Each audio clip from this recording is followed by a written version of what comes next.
5 ऑगस्टला पंतप्रधान पदाचा राजीनामा देऊन शेख हसीना यांची 15 वर्षांची सत्ता संपुष्टात आली. बांगलादेशची निर्मिती करणाऱ्या शेख नजीब उर रहमान यांच्या कन्या, बांगलादेश मुक्ती संग्रामाचं नेतृत्व करणाऱ्या शेख हसीना यांना सत्तेतून अत्यंत धक्कादायकरित्या पायउतार व्हावं लागलं. बांगलादेशमध्ये उसळलेले दंगे आणि उग्र आंदोलनांमागे कारण ठरलेला आहे तो तिथला आरक्षणाचा मुद्दा. या ऐतिहासिक घटनेचं मूळ आहे ते 1971 या सालात पाकिस्तानातून स्वातंत्र्य मिळवत बांगलादेशची निर्मिती झाली त्यावेळेस. 1972 मध्ये सरकारनं स्वातंत्र्य सैनिकांच्या वंशजांसाठी सरकारी नोकऱ्यांमध्ये 30% आरक्षण जाहीर केलं.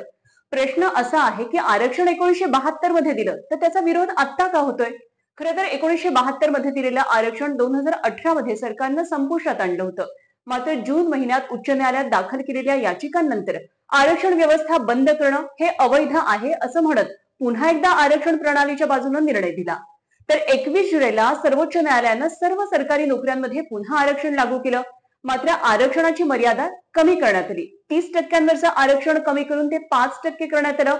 हे आरक्षण स्वातंत्र्य संग्रामातल्या वंशजांना आणि 2% दिव्यांगांना लागू केलं, असं एकूण 7%. त्यामुळे उरलेले 93% कोटा अनारक्षित ठेवला. त्यामुळे देशभरातील आंदोलनं थांबतील असं वाटलं होतं. मात्र आवामी लीगच्या समर्थकांच्या फायद्यासाठी हे आरक्षण असल्याचा आरोप करत आंदोलन पुन्हा पुन्हा होतच राहिली. तसंच यामध्ये आगीत तेल ओतलं गेलं जेव्हा पंतप्रधानांनी कोर्टाच्या निर्णयाचा हवाला देत आंदोलनकर्त्यांच्या मागण्या फेटाळून लावल्या. आणि त्याच वेळी पंतप्रधान शेख हसीना आंदोलकांना त्यांनी रझाकार ही उपमा दिली. 18 जुलैला 19 जणांचा मृत्यू झाला, 19 जुलैला 67 जणांचा, असं करत आतापर्यंत आंदोलनात 300 जणांचा मृत्यू झाला. बांगलादेशच्या इतिहासात रझाकार त्यांना म्हणतात ज्यांनी बांगलादेश स्वातंत्र्य संग्रामामध्ये पाकिस्तानशी हातमिळवणी करत देशद्रोह केला. आणि त्यामुळे पंतप्रधानांचे हे वक्तव्य झोंबले. जुलै महिन्यातील आंदोलनात 64 जणांचा मृत्यू झाल्यानंतर काही ठिकाणी आवामी लीग आणि आंदोलकांमध्ये हाणामारीच्या घटना घडल्या. काही ठिकाणी आवामी लीगच्या कार्यकर्त्यांच्या, नेत्यांच्या तसंच पोलिसांचे सुद्धा मृत्यू झाले. देशामध्ये आंदोलनांमध्ये होणाऱ्या मृत्यूमुळे देशातलं वातावरण चांगलंच तापलं. जून महिन्याच्या शेवटी आंदोलनांना सुरुवात झाली तेव्हा आंदोलनं हिंसक होत नव्हती.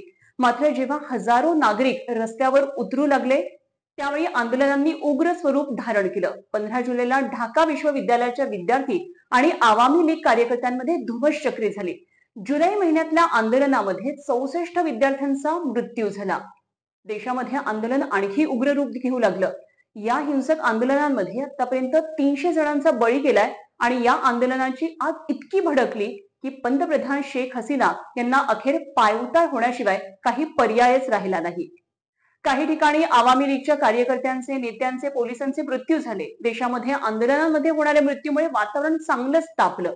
आणि त्याची परिणिती ही 2 दिवसांपूर्वीची हिंसा आणि हसीना शेख यांच्या राजीनाम्यात झाली.